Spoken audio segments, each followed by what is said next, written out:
We're in Athens, Vermont, and I am the road commissioner for the town of Athens. The little stream behind us where we put the new culvert in flows into Bull Creek, then goes into the Saxons River.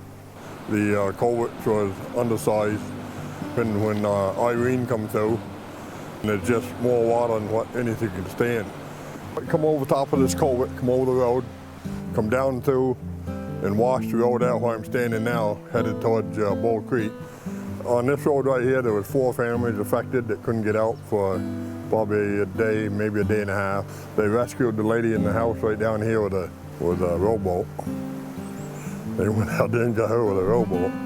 On the other road that we put the culverts in, I think is pretty sure there's 6 families on that road that were probably locked in there for, I'm gonna say 3 days. Later on, after Irene was all done, Wyndham Regional come and told us that we could put in for a grant to do culverts that didn't come under the rules and regulations at the time Irene went through.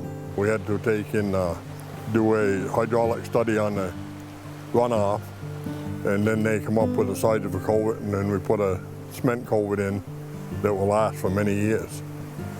We did 2 on Walker Road, and one of them, when it plugs up and there's too much water, it takes out probably 3/4 of a mile of road, which is probably over $100,000 to put it back. So we put the culvert in, oversized the culvert, hoping that it won't come down through there again. And then the bottom culvert, we did the same thing.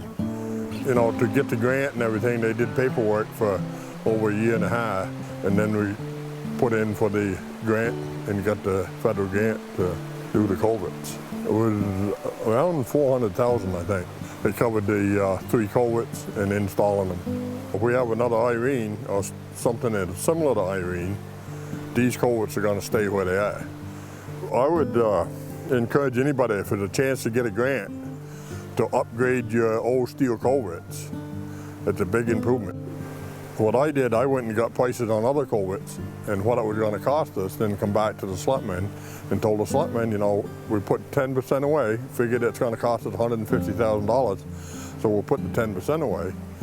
And we might get the grant, we might not, but the next year you can put right in for the same grant again, and you might get it, because it goes under what town needs it the worst is who gets it. Once they get them set in there, they sit there. You hardly ever have to replace it again. You can put a steel culvert or plastic back in, but you know, 20 years down the road, you're looking at the same price again. So, you know, these are a little bit expensive, but once you do it, it's done. Mac Mann did all the administration on it and a lot of the paperwork, oversaw the jobs. If a normal town to do that kind of paperwork, I don't think it'd ever happen. I think these programs are really good, and you just gotta wait your turn.